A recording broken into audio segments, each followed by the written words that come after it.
एक समय की बात है, स्वामी विवेकानंद अपने आश्रम में वेदों का पाठ कर रहे थे। तभी उनके पास 4 ब्राह्मण आए। वह बड़े व्याकुल थे।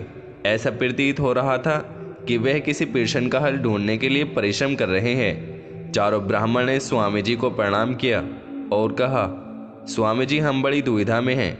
आपसे अपनी समस्या का हल जानना चाहते हैं। हमारे जिज्ञासाओं को शांत करें। स्वामी जी ने आश्वासन दिया और जानना चाहा, कैसी जिज्ञासा, कैसा प्रश्न है आपका? ब्राह्मण बोले, महात्मा, हम चारों ने वेद वेदांताओं की शिक्षा ग्रहण की है। हम सभी समाज में अलग अलग दिशाओं में घूमकर समाज को अपने ज्ञान से सुखी, संपन्न और समृद्ध देखना चाहते हैं। इसके लिए हमारा मार्गदर्शन करें। स्वामी जी के मुख पर हल्की सी मुस्कान आई और उन्होंने ब्राह्मण देवताओं से कहा, हे ब्राह्मण, आप सभी यह सब लक्ष्य प्राप्त कर सकते हैं। इसके लिए आपको मिलकर समाज में शिक्षा का प्रचार प्रसार करना होगा। ब्राह्मण देवताओं ने कहा, शिक्षा से हमारा लक्ष्य कैसे प्राप्त हो सकता है?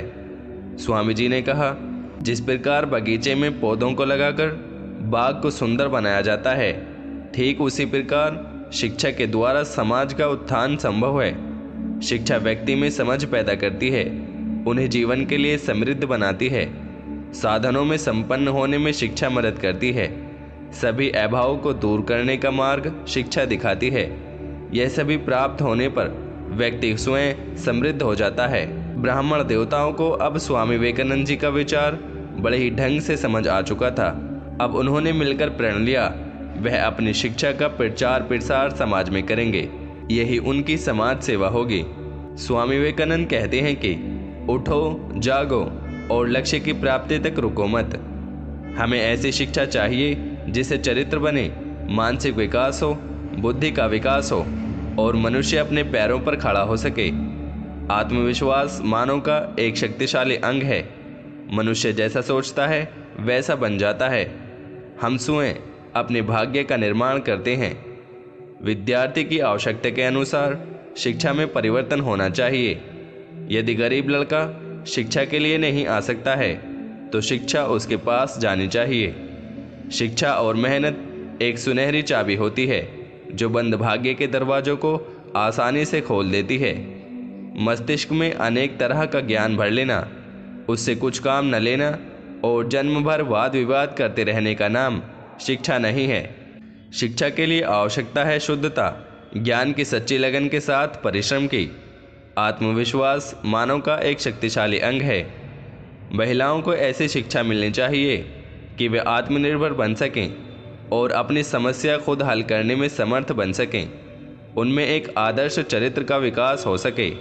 स्वामी विवेकानंद कहते हैं कि तब तक आपको कोई शिक्षित नहीं कर पाएगा जब तक आप स्वयं प्रयास नहीं करते।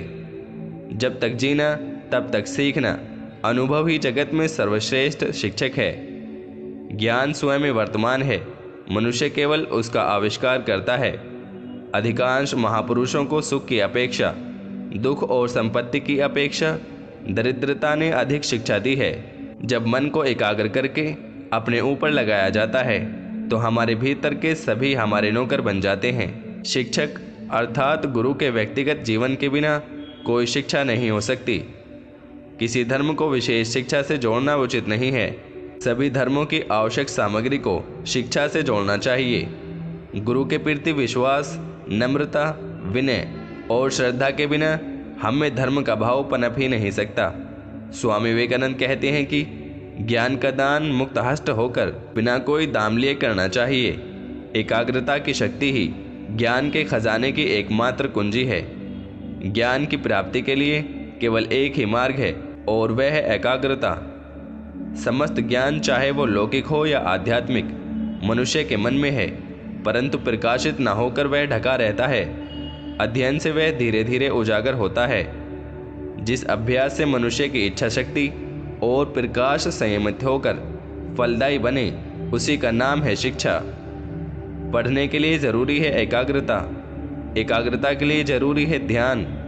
ध्यान से ही हम इंद्रियों पर संयम रखकर एकाग्रता प्राप्त कर सकते हैं। ज्ञान को समन्वित करके प्रस्तुत किया जाना चाहिए। विचार विमर्श एवं उपदेश विधि द्वारा ज्ञानार्जन किया जाना चाहिए।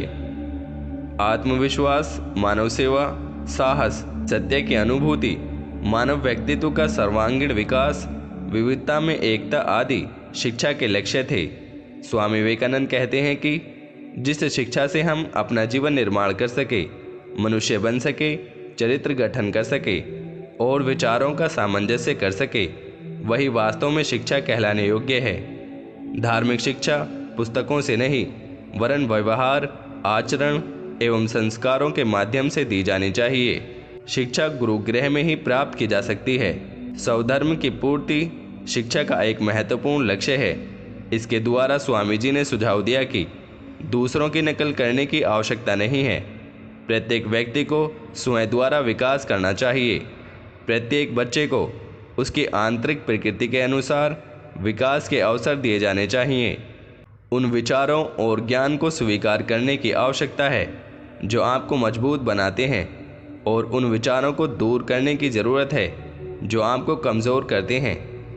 हमें ऐसी शिक्षा चाहिए जो चरित्र का निर्माण करे, मन को मजबूत करने और आध्यात्मिक चेतना विकसित करने में मदद करता है। स्वामी विवेकानंद कहते हैं कि शिक्षार्थियों को उचित मार्ग पर अग्रसित करने हेतु परामर्श विधि का उपयोग किया जाना चाहिए। नारी शिक्षा का केंद्र धर्म होना चाहिए। बालक तथा बालिका दोनों को समान शिक्षा मिलनी चाहिए। तब तक कोई आपको शिक्षित नहीं कर पाएगा जब तक आप स्वयं प्रयास नहीं कर रहे हैं। एक बात जो आपको याद रखनी चाहिए, अपनी खुद की आत्मा से बड़ा कोई गुरु नहीं है। मस्तिष्क की शक्तियाँ सूर्य की किरणों के समान हैं। जब वो केंद्रित होती हैं, चमक उठती हैं। आकांक्षा, अज्ञानता और असमानता यह बंधन की त्रिमूर्तियाँ हैं। स्वामी विवेकानंद ने आध्यात्मिक उन्नति के साथ ही लौकिक समृद्धि को भी आवश्यक माना है। यही कारण है कि उन्होंने पाठ्यक्रम में आध्यात्मिक विषयों के साथ साथ लौकिक विषयों को भी समावेशित किया है। शिक्षा के प्रसार, ज्ञान के उदय के बिना देश की प्रगति कैसे हो सकती है। स्वामी विवेकानंद कहते हैं कि जनता को शिक्षित करो और ऊपर उठाओ, तभी एक राष्ट्र संभव है। अगर लोगों को खुद की मदद करना नहीं सिखाया जाता है तो दुनिया की सारी दौलत एक छोटे से भारतीय गांव की मदद नहीं कर सकती है। हमारा काम मुख्य रूप से नैतिक और बौद्धिक दोनों तरह से शैक्षिक होना चाहिए। दुनिया में शिक्षा अभी बाकी है और सभ्यता अभी कहीं शुरू नहीं हुई है। शिक्षा बहुत सारे तथ्यों से दिमाग नहीं भर रही है। साधन को सिद्ध करना और अपने मन पर पूर्ण अधिकार प्राप्त करना शिक्षा का आदर्श है। श्री रामकृष्ण कहा करते थे, जब तक मैं जीवित हूँ तब तक मैं सीखता हूँ। वह आदमी या वह समाज जिसके पास सीखने को कुछ नहीं है, पहले से ही मौत के मुंह में है। हाँ, हमें पश्चिम से बहुत सी चीज़ें सीखनी चाहिए, लेकिन साथ ही डर भी है। यदि शिक्षा जानकारी के समान है तो पुस्तकालय दुनिया के सबसे महान संत हैं और विश्वकोश ऋषि हैं। स्वामी विवेकानंद कहते हैं कि अगर पहाड़ मोहम्मद के पास नहीं आता है तो मोहम्मद को पहाड़ पर जाना ही होगा। यदि गरीब शिक्षा के लिए नहीं आ सकते हैं तो शिक्षा उन तक हल से कारखाने में हर जगह पहुंचनी चाहिए। जो शिक्षा जनसाधारण को जीवन संघर्ष के लिए स्वयं को तैयार करने में सहायक नहीं होती, जो चरित्र की शक्ति, परोपकार की भावना और सिंह के साहस को सामने नहीं लाती, क्या वह शिक्षा के नाम के योग्य है। असली शिक्षा वही है जो व्यक्ति को अपने पैरों पर खड़ा करने में सक्षम बनाती है।